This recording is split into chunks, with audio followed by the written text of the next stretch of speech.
There's a very subtle, thin line between the curse and the blessing.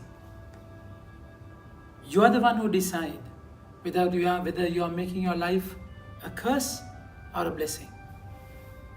God never created anything evil or designed anything evil, destined anything evil in your life. Everything is beautiful and meaningful, my dear friends. But then what will happen? Devil will tarnish it. Devil will distort it.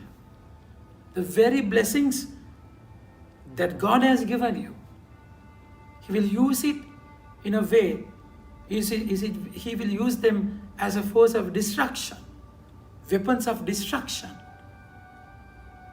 That's what happened to you when you go away from Jesus. The sinful woman today, she's a sinful woman. She's like a prostitute or harlot. She comes with her whole self, complete self, without hiding anything. Everyone knew that she's a sinful woman. She's a prostitute. Everyone knew her character. But then she never bothered about their comments, their murmuring, their hints. Never. She just wanted to come to Jesus because she had felt that love in Him. So she comes and pours herself at the feet of the Lord, pouring herself.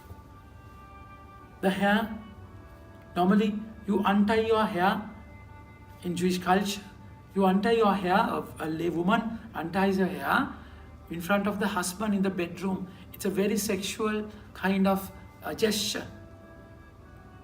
Here, the woman in front of Jesus, she's untying, she's loosening her hair to wipe Jesus' feet. The very hair which attracts men. The very hair used to sin. Now she's using is for Jesus. The lips, she used to kiss the feet of the Lord. The lips, the carnal, lustful lips, which provoke men. Now he's using for Jesus. The eyes, the tears ran from the eyes. She wiped the feet of the Lord. The very eyes, very seductive eyes, used to approach, tempt men. Now she's using for Jesus. This is the transformation. And she's forgiven. The very thing that you used to destroy, the Lord is using as a blessing. The moment you come, the moment your center, the moment Jesus becomes your center. So that is the thin line of the blessing and a curse. Moment you fall away, you are doomed. Moment you give the center to the Lord, the very destructive forces in the past, the Lord is using for the mission.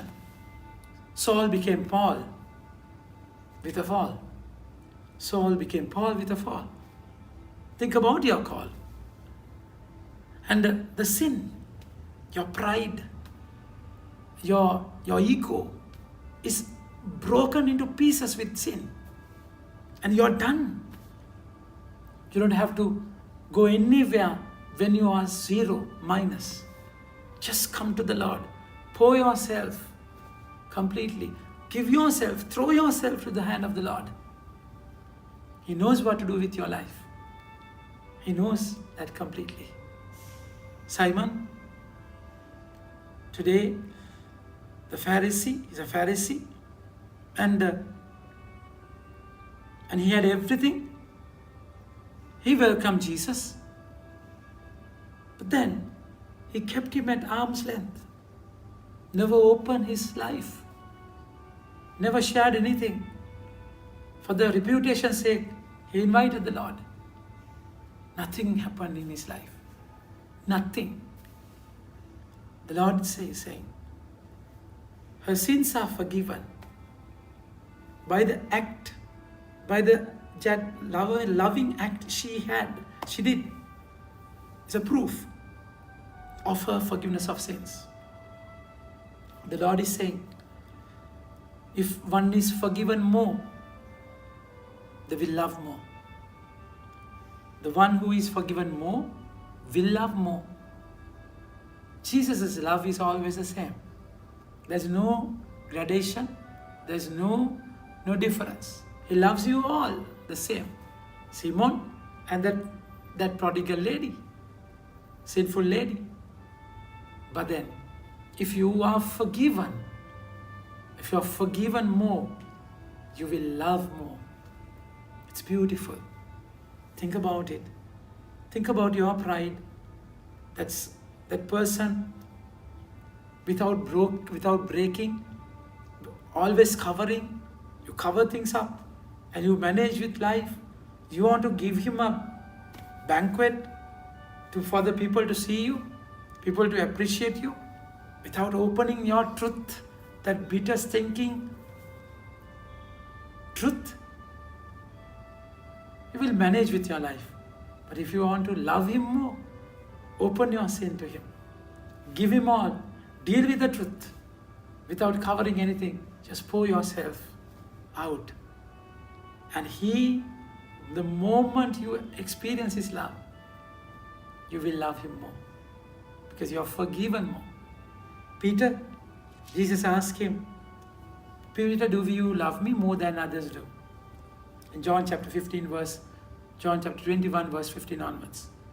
Peter, do you love me more than others do? Then feed my lamb. Why Jesus asked Peter, do you love me more than others do?